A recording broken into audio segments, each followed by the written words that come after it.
Oui, frères et sœurs, bonjour. Oui, aujourd'hui, nous partageons Romains chapitre 13.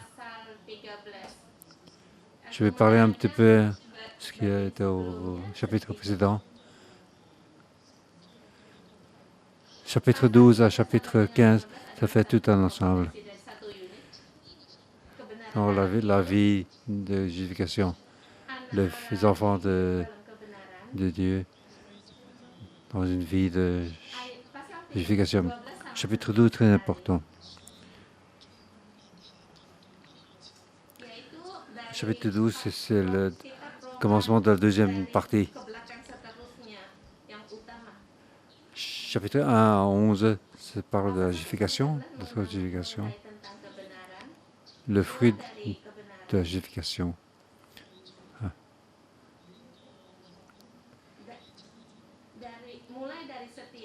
Justification pour chacun, pour être sauvé, puis pour tout le monde, et puis pour toute la création. Puis pour les Israélites. D'abord les non-juifs et puis les Israélites. Ce qui est très excitant, c'est pour une église de non-juifs. Nous sommes dans l'abondance pour le nombre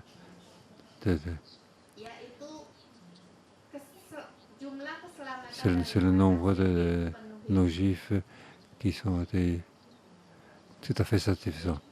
C'est dans l'abondance pour les nations. Donc, oui, Seigneur, aider tous ceux qui sont sauvés pour que nous soyons dans l'abondance.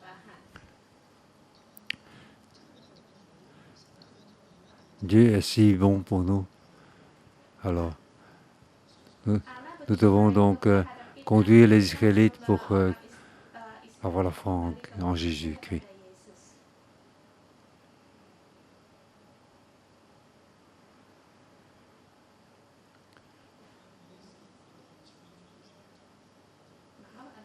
Je vais résoudre quelques problèmes techniques. Le chapitre 12, c'est pour donc offrir notre sacrifice vivant.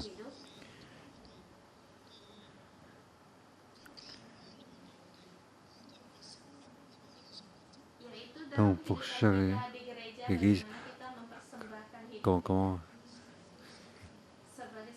résoudre le sacrifice, être un corps doit être uni devant. Donc nous devons voir ce que Dieu nous a donné comme don de la foi. Aimer les autres sans hypocrisie.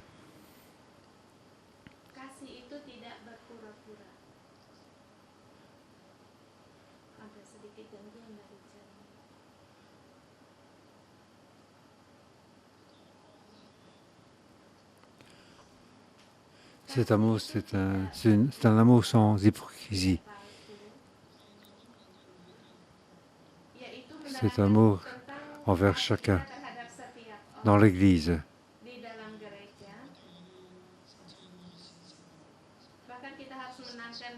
Nous devons vaincre le mal par le bien. Nous arrivons maintenant au chapitre 13. Chapitre 13, on parle d'un chrétien, comment il va vivre une vie de juste dans la société. Une vie juste, pas seulement dans l'Église,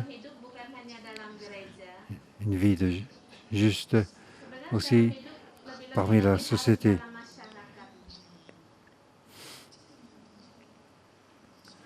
Oui, dans la société, nous devons vivre le fruit de l'éducation. Nous allons vivre ça dans la société. Alors nous allons de l'Église vers la société. Nous devons être justes.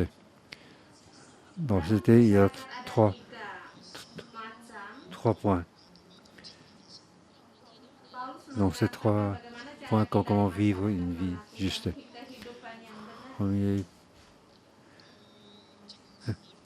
Premier, c'est envers les autorités.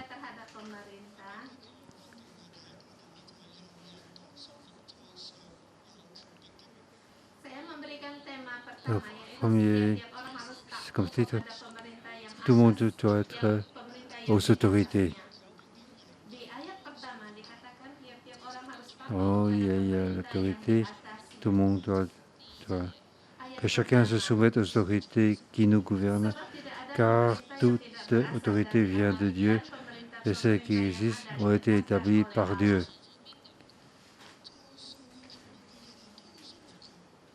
Donc chacun doit se soumettre aux autorités.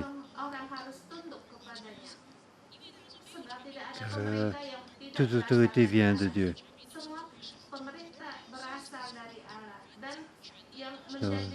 Donc tout ce qui gouverne, c'est établi par Dieu. Toutes les autorités, c'est établi par Dieu, c'est voulu par Dieu. C'est pourquoi celui qui s'oppose à l'autorité résiste à l'ordre de Dieu établi, et ceux qui résistent attireront une condamnation sur eux-mêmes. Donc, ceux qui s'opposent à l'autorité, donc ils résistent à l'ordre que Dieu établit. En effet, on n'a pas à craindre les magistrats quand on fait le bien, mais quand on fait le mal, veux-tu ne pas devoir craindre l'autorité, fais le bien et tu auras son approbation.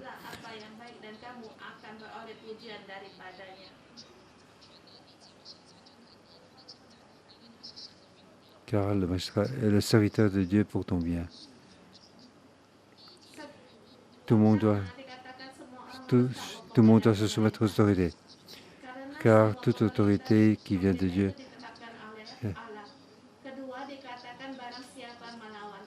donc ceux qui s'opposent à l'autorité, c'est résister à l'autorité de Dieu. Troisième verset 3. Donc cette autorité, c'est le serviteur de Dieu. C'est pour ton bien.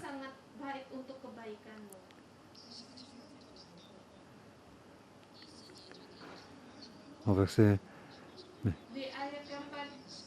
il fait ça, c'est pour le. Si tu fais le mal, sois dans la crainte. En effet, ce n'est pour rien qu'il porte l'épée, puisqu'il est serviteur de Dieu pour manifester sa colère en punissant celui qui fait le mal. Oui, parce que nous avons une confiance. Oui, Dieu a mis la conscience en nous. Nous devons faire le bien. Il ne faut pas faire le mal. Si on fait le mal, alors nous devons faire face au jugement. Il est donc nécessaire de soumettre l'autorité, non seulement à cause de cette colère, mais encore par ma sainte conscience. Verset 6, c'est aussi pour cela que vous payez des impôts, car les impôts sont les serviteurs de Dieu qui s'appliquent entièrement à cette fonction. Oui. Donc,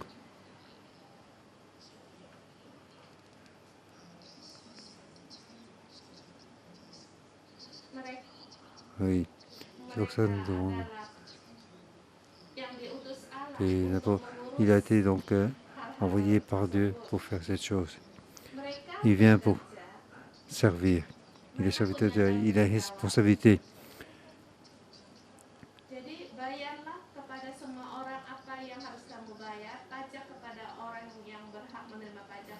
Rendez à chacun ce qui est lui est dû, l'impôt à qui vous devez payer l'impôt, la taxe que vous devez payer, à qui vous devez payer la taxe, le respect à qui vous devez le respect, l'honneur à qui vous devez l'honneur. Oui, ce que le gouvernement doit avoir. Alors nous le peuple, nous devons le payer. Ouais. Donc j'ai expliqué ces versets. Nous devons faire face à un problème. Que chacun se soumette aux autorités.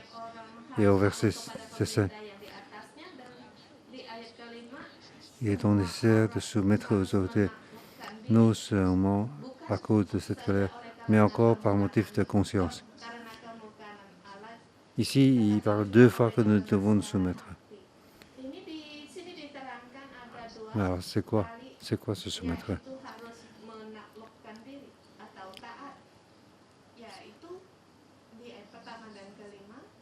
Et si un gouvernement ne fait pas le bien, mais fait le mal, alors dans ce cas, devons-nous nous soumettre? Ici, ce que je veux dire par rapport à un gouvernement donc, qui suit la loi et un gouvernement qui fait le bien, nous savons qu'il est le serviteur de Dieu, nous savons qu'il est établi par Dieu. Alors nous devons nous soumettre à lui.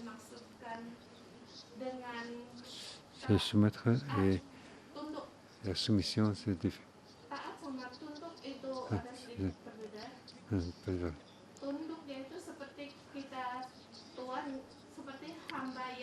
La soumission, ce que le maître dit, le serviteur doit le faire.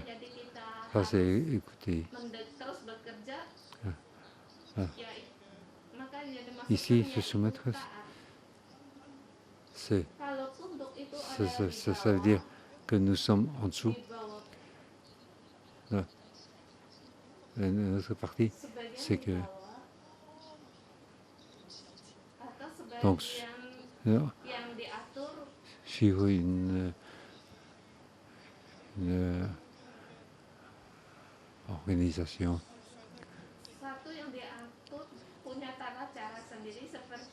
Donc ceux qui sont donc en dessous de l'autorité, nous devons nous mettre en dessous de l'autorité. Dans un point qui est dans une place qui doit être correcte. Donc Dieu a mis donc l'autorité au-dessus. Ça c'est le gouvernement. Paul dit que nous devons nous mettre en dessous du gouvernement. Donc le gouvernement est en haut et nous sommes en dessous. Ce gouvernement est établi par Dieu. Ils sont le serviteur de Dieu. Donc il fait le bien par le mal. Et nous devons nous mettre en dessous de lui. Ce gouvernement est établi par Dieu. Donc il faut payer l'impôt, il faut payer. Quand il faut payer les taxes, il faut payer les taxes. Donc tout ce qui est, nous devons respecter ce qui est fait et honorer ce qui devons honorer. Paul dit à tout le monde, toutes les personnes doivent faire ainsi. Donc, se soumettre aux autorités qui nous gouvernent, car Dieu a mis au-dessus de nous. Ici, il ne parle pas d'un gouvernement qui suit la loi ou un gouvernement qui ne fait pas le bien et fait le mal. Alors comment faire? Donc, nous devons nous soumettre au gouvernement. C'est donc ceux qui sont donc qui nous soumis, établis par Dieu et qui fait bien par le mal. Car ils sont envoyés par Dieu. Nous devons un peu comprendre le contexte de Romain. Paul était dans l'église de Corinthe pour écrire à l'église de Romain.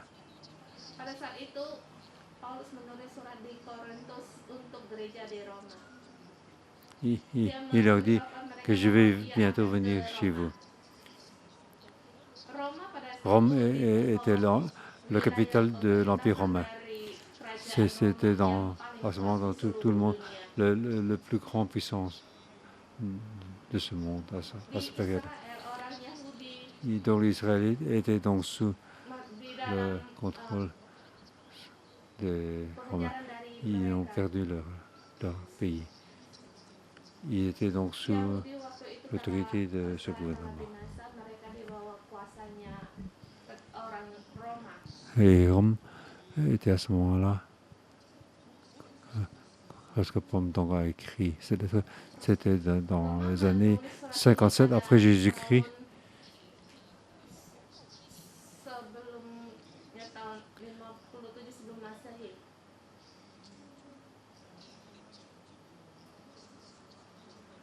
Donc, quelques années précédentes, l'empereur romain a chassé tous les Juifs de Rome. Pour les Juifs, donc ils ont eu un sentiment de rejet. Ils ont eu donc une attitude qui n'est pas bon.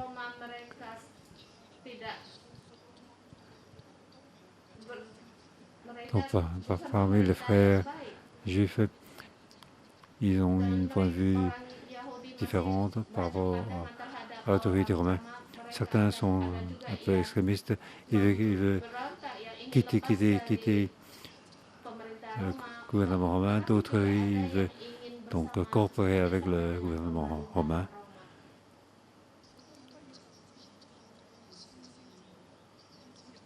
Donc ceux-là, ils pensent que pour avoir une vie plus facile, donc il faut coopérer avec eux.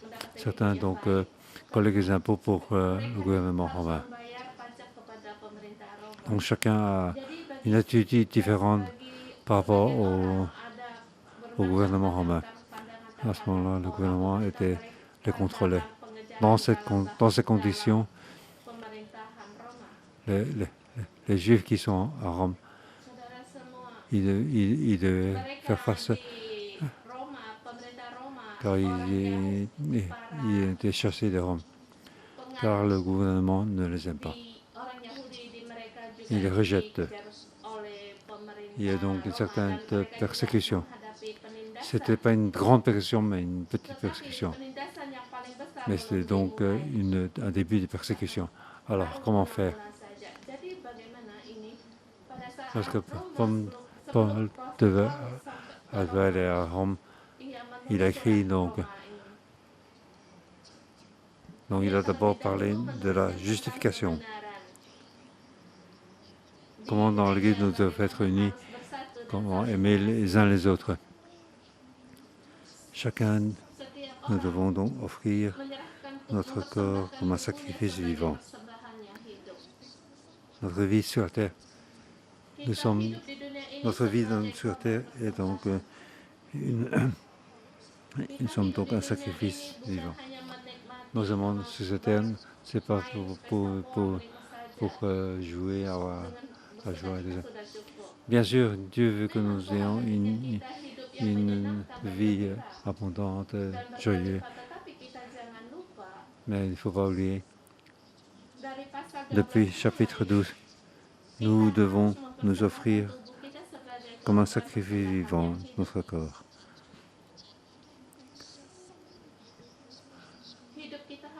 Notre vie doit être comme si nous offrons notre corps comme un sacrifice. Nous ne devons pas avoir un amour hypocrite. Nous devons être unis. Nous devons faire le bien et pas le mal. Dans la société, donc face face à la persécution de ce gouvernement romain, Paul leur dit, en haut, il y a une autorité. Nous devons nous mettre en dessous de ce gouvernement.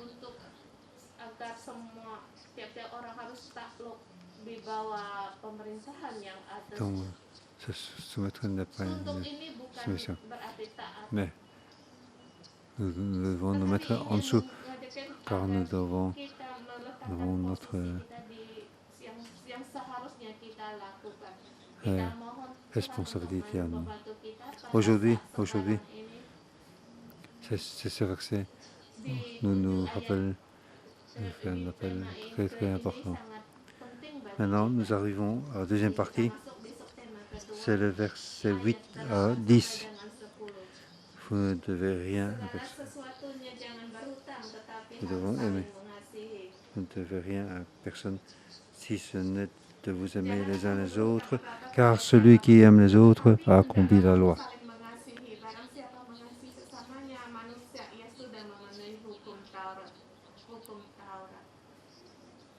Ici on dit, il n'y a pas une chose. Nous avons deux devoirs envers les autres. Ne devez rien à personne pour toute chose. Mais il faut aimer les uns les autres.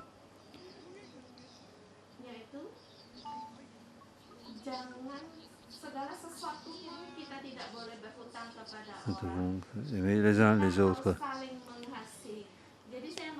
Donc, comme titre, ne devez rien à personne. Donc il n'y a rien que nous devons à personne. Il faut aimer les uns les autres.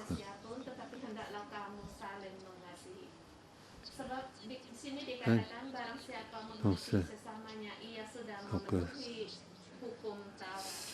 Car celui qui aime les autres a accompli la loi. Ce que la loi nous dit, suivant notre corps, nous ne pouvons pas le faire. Mais Jésus nous a aidés à quitter de la loi. Nous ne sommes plus sous la loi, mais sous Christ. C'est pour ça que nous pouvons avoir l'amour envers les uns les autres. Donc ne devez rien à personne. Dans Christ, nous devons avoir l'amour pour faire des choses. Nous sommes dans l'amour. Christ nous a donc libérés, nous sommes libres. Alors nous pouvons faire la justice de la loi. Donc accomplir la loi. Ce que la loi, nous ne pouvons pas le faire, mais dans Christ, nous avons la liberté. Nous avons l'aide du Saint-Esprit. Alors nous pouvons le faire. Donc en effet, le commandement, tu ne commettras pas d'adultère, tu ne commettras pas de meurtre, tu ne commettras pas de vol, tu ne convoitiseras pas, ainsi que tous les autres se résument en cette parole. Tu aimeras ton prochain comme toi-même. L'amour ne fait pas de mal au prochain. L'amour est donc l'accomplissement de la loi. Donc l'amour, ce n'est pas faire le mal aux autres. Donc, dans Christ, nous sommes libres. C'est par l'amour nous devons faire face aux autres. Ne pas devoir personne.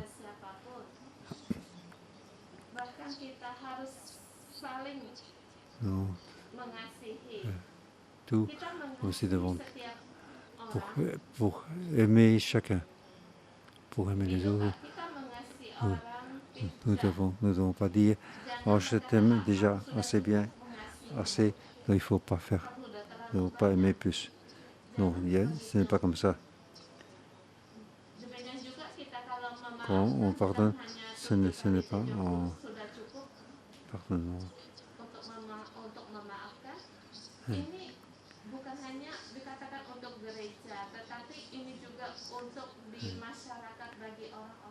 Oui. Paul dit nous devons aimer les uns les autres. Oui, aimer les uns les autres.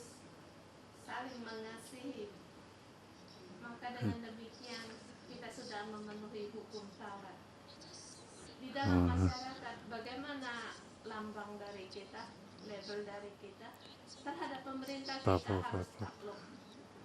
à l'autorité, nous devons nous soumettre.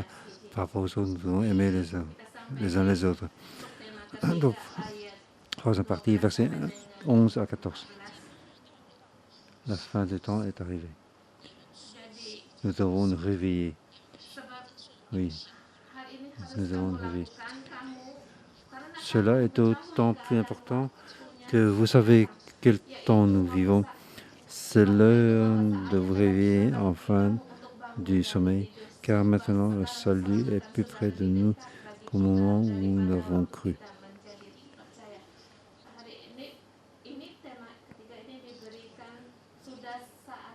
Donc, ceci est important.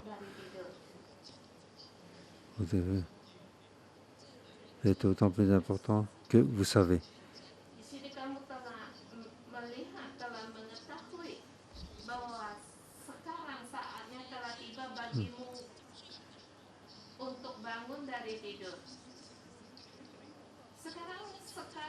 Donc maintenant, c'est le temps de réveiller.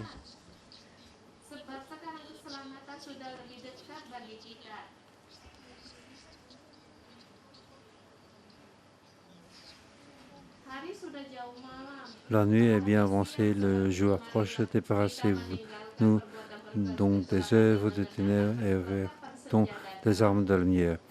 Conduisons-nous honnêtement comme en plein jour, sans orgie, ni ivrognerie, ni immoralité, ni débauche, sans dispute, ni jalousie.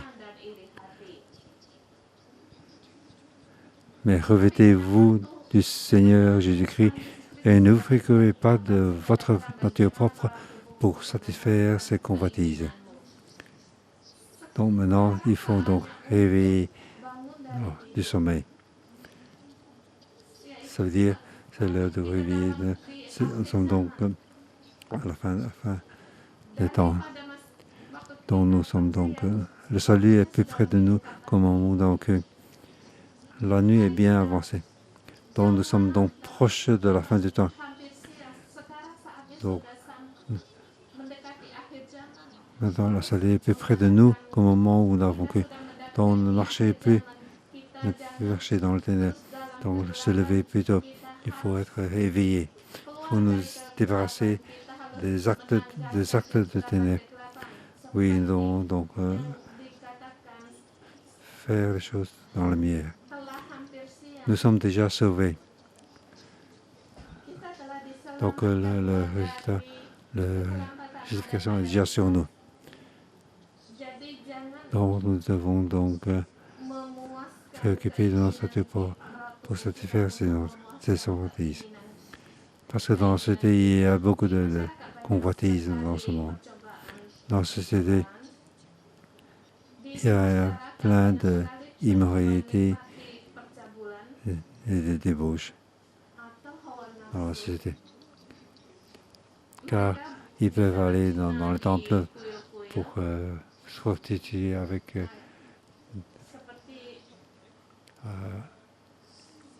donc ils vont donc faire de la nature propre pour satisfaire les convoitises.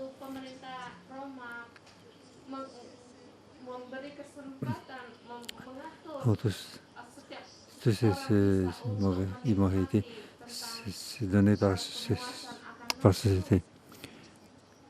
Donc dans toute société, c'est l'orgueil, l'ivrognerie.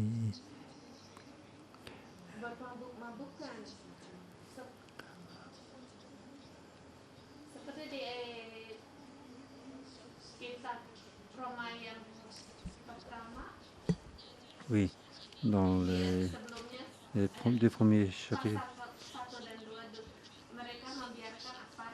Donc ils laissent tomber leur propre nature pour aller faire des choses contre nature, homme, femme. Donc à ce moment-là, les sociétés étaient vraiment dans l'immoralité. Pour leur dire, vous avez vu, la fin du temps est arrivée, il faut se réveiller. Il faut donc être sous le Christ, ne plus marcher dans le ténèbre. Donc là, c'était donc nous suggère pour faire toutes ces choses telles que l'immoralité, débauche, ivrognerie. Paul nous dit, nous sommes donc des enfants de juste. Nous sommes dans ce système, mais ne participons à ces jeux. Que notre corps ne soit pas prêt pour ce genre de choses. Dans ce chapitre nous rappelle qu'un chrétien donc, qui a été donc justifié, nous devons se soumettre au gouvernement. Nous devons avoir l'amour envers les uns les autres et envers nous-mêmes. Nous devons faire attention. Nous ne devons pas nous être emportés par le vent de cette société. Ne pas être pris par donc, les choses de Dieu propre, telles que l'immoralité pour nous soit emportée. Nous devons donc être sous Jésus-Christ, car sa justification est sur nous. Aujourd'hui, dans la société de Hong Kong, des mouvements de société Hong Kong, demandons à Dieu à nous aider pour avoir l'amour. Il faut avoir la vérité. Nous ne devons pas lâcher nous-mêmes, pas seulement les activités de la société, mais pour toutes les activités. Aujourd'hui, notre société est en train de s'ébranler. Nous sommes dans la pandémie. Mais nous savons la fin du temps est proche. Nous devons nous réveiller au plus vite. Quitter toutes les œuvres de ténèbres, marcher dans la lumière, être témoin pour Seigneur. Je suis sûr que Dieu nous garde, nous protège. Dieu a donc établi l'autorité. Dieu nous protège notre corps. Il nous donne la paix à nous. Il nous supporte pour tout. Donc nous devons offrir notre corps comme un sacrifice vivant. Nous sommes donc un sacrifice vivant que Dieu nous aide. Amen.